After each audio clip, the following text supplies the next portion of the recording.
السلام علیکم۔ کچھ عرصہ پہلے ہم نے ایک سٹوری کی تھی کہ کشمیر میں ایک شخص نے جو مریم نواز کے نام سے کچھ زمین کی تھی کہ 30,000 کنال سے 50,000 کنال مریم نواز کے نام اعلان کرنے کا کہا تھا۔ ہم نے وہ سٹوری کی تھی اور ہم نے اس پہ تحقیق کی تھی کہ وہ ایک کہانی ہے، ایک مفروضہ ہے، کیونکہ ایک پہلے تو آپ کشمیر کی جو زمین ہے نان کشمیری کو ٹرانسفر ہی نہیں کر سکتے۔ دوسرا ہم نے آپ کو یہ بتایا تھا کہ وہ شخص، اس کا ایک گاؤں پر دعویٰ تھا، حق دعویٰ کہ یہ زمین میری ہے، پورا گاؤں میرا ہے، اور اس نے کیس کیا ہوا تھا اس گاؤں پہ، اور جب اس کو لگا کہ وہ کیس ہارنے لگا ہے تو اس نے ایک شوشہ چھوڑا سستی شہرت کے لیے کہ یہ تمام تر زمین یعنی کہ 30,000 کنال سے 50,000 کنال تک میں مریم نواز کے نام کرنے لگا ہوں۔ آج اس کیس کا فیصلہ جو اس نے حق دعویٰ کیا تھا کورٹ میں، وہاں سے فیصلہ آ گیا اور عدالت نے کہا کہ سستی شہرت حاصل کرنے کے لیے ہمارا ٹائم مت ضائع کیا کریں۔ ہمارے ساتھ دانش ارشاد صاحب پھر موجود ہیں۔ انہوں نے اس سٹوری پر تحقیقات کی تھیں اور آپ کو بتایا تھا کہ اصل سٹوری کیا ہے اور ایکچوئل فیکٹس کیا ہیں۔ دانش صاحب، آج فیصلہ آ گیا کورٹ کا، کیا کہا کورٹ نے؟ کیا اپنی جو ورڈکٹ ہے اپنے فیصلے میں انہوں نے کیا چیزیں واضح کیں اور ان شخص کو کس چیز کی تنبیہ کی؟ عدالت نے اپنے فیصلے میں کہا کہ جو وہاں پہ خسرہ جات نمبر دیے گئے تھے کہ وہ خسرہ جات نمبر ایگزسٹ ہی نہیں کرتے، اور جو بنیادی جو موضوع بتایا گیا تھا تو وہ بتایا گیا تھا کہ وہ عدالت نے بتایا کہ وہ ان کی ملکیت نہیں ہے، اور جو ان کا حق ملکیت کا دعویٰ اس کو خارج کر دیا۔ اور مریم نواز کے ساتھ جو ہم کہہ سکتے ہیں دھوکہ ہوا ہے، مطلب انہوں نے آپ کو ایک ٹویٹ کے بدلے میں ری ٹویٹ بھی کیا تھا کہ بڑا اس نے میرے لیے بڑا کیا کہہ سکتے ہیں زمین نام کر دی ہے، تو اس نے انہوں نے ہارٹ ٹچنگ الفاظ استعمال کیے تھے، تو سچی مچی میں ان کے ساتھ واقعی بڑا پرینک نہیں ہو گیا اس دفعہ؟ ہوا تو پرینک ہی ہے، لیکن اس میں ایک چیز دلچسپ ہے کہ زاہد صاحب، جو زاہد نامی شخص ہے، وہ اس کو جانتا کون تھا، اور اب مریم نواز تک اس کو جانتی ہے، تو اس سے بڑی اس کی کامیابی کیا ہوگی؟ تو اس نے تو اپنی 50 کنال کی جو ملکیتی زمین تھی وہ تو اس نے پہلے ہی واضح کر دیا تھا کہ اس کے علاوہ جتنی میری 50,000 کنال زمین ہے تو وہ مریم کے نام کرتے ہیں، تو اس کا کچھ گیا بھی نہیں اور اس کو شہرت بھی مل گئی۔ اچھا، دوسرا شہرت کے بعد آپ نے عدالت نے کہا کہ آپ نے سستی شہرت کے الفاظ استعمال کیے، کہ سستی شہرت کے چکر میں آپ نے عدالت کا وقت ضائع کیا، اس حوالے سے کیا کہیں گے؟ عدالت نے اور کیا چیز اس کو کس چیز کی تنبیہ کی ہے؟ میں پروسیڈنگ میں تو نہیں تھا، لیکن جو چیزیں فیصلے میں لکھی گئی ہیں تو اس میں یہ کہا گیا کہ یہ کام سستی شہرت کے لیے کیا گیا ہے، اور ایسے کاموں میں عدالت کا وقت نہ ضائع کیا جائے، اور آج اہلیان علاقہ بھی خوش ہیں کہ وہ جو ہے نا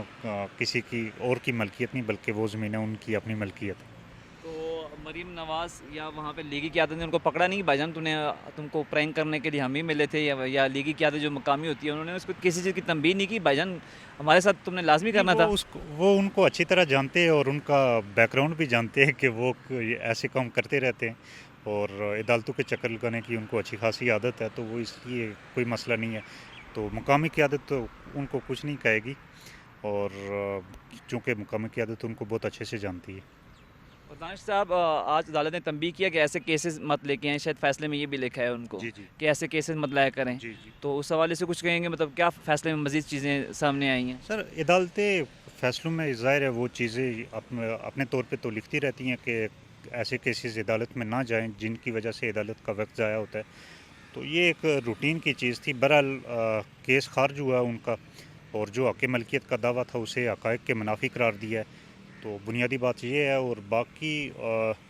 بحث کے دوران ظاہر ہے کورٹ پروسیڈنگ کے دوران میں ہوتا تو بہت ساری چیزیں آپ کو بتا سکتا، لیکن کورٹ پروسیڈنگ میں نہیں تھا۔ Thank you very much.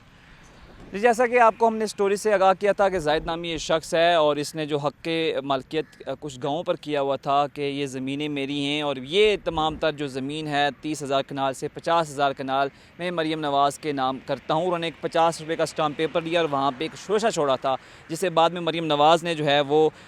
اس کو کہا تھا کہ یہ ایک مطلب ان کو ایک ٹویٹ کے بدلے میں ری ٹویٹ کیا اور کہا کہ ایک ہارٹ ٹچنگ ہے، اور کافی لوگوں نے، بلکہ ہنا پرویز بٹ نے بھی اس کو ری ٹویٹ کیا کہ یہ ہو گیا تو وہ ہو گیا، لیکن جب ہم نے سٹوری سے اصل حقائق سے پردہ اٹھایا تو پتہ لگا تھا کہ زاہد نامی ایک شخص جو ہے بیسیکلی اس کو سستی شہرت حاصل کرنے کا جو ہے وہ عادی ہے، اور اس نے یہ صرف ایک بھونڈا مذاق کیا ہے، اس کے علاوہ وہ کچھ نہیں تھا اس کے پاس، اور اس نے ان گاؤں پہ جو ہے وہ یہاں پر حق مالکیت کا جو ہے وہ دعویٰ کیا جو کسی اور کی ملکیت تھی، اور جب اس کو کیس لگا، ہاتھ سے نکلتا کیس لگا، تو اس نے جناب جی ایک شوشہ چھوڑا، اور بالآخر وہ شوشہ بھی جو ہے وہ عدالت نے جو ہے اس کو بھی بھی آج تنبیہ کی ہے کہ ایسے شوشے سستی شہرت حاصل کرنے کے لیے ایسے شوشے نہ چھوڑے جائیں اور عدالت کا وقت مت ضائع کریں. تو ہم کہہ سکتے ہیں کہ مریم نواز کے ساتھ جو ہے وہ ایک بندے نے پرینک کر دیا اور جو کچھ ہمارے نون لیگی دوست خوشیاں منا رہے تھے تو ایکچوئل ورڈنگ بھی دیکھیں اور شہرت کے حوالے سے اور عدالت کی ایکچوئل ورڈنگ بھی دیکھتے ہیں شہرت کے حوالے سے. انہوں نے کیا کہا ہے, آخری 3 لائنیں ہیں اور عدالت کی باقاعدہ ورڈنگ ہے کہ آئندہ ایسی غیر واضح مبہم اور خلاف قانون درخواست بازی سے معاشرے میں سنسنی پھیلا کر سستی شہرت حاصل کرنے کے لیے عدالت کے قیمتی وقت کے ضیاع سے اجتناب کریں اور اگر کوئی حکم امتناعی جاری ہو تو منسوخ تصور ہو, مسلسل بعد تکمیل ضابطہ داخل دفتر ہو. یہ انہوں نے کہا ہے کہ سستی شہرت حاصل کرنے کے لیے ایسے کام مت کریں. اور یوں اس جو ایک شوشہ تھا اس کا دی اینڈ ہوا اور کھودا پاڑ نکلا چوہا والا کہانی ایک دفعہ پھر جو ہے وہ ایک جو ہم ضرب المثل اکثر سنا کرتے تھے وہ اس میں سامنے آئی ہے. جی.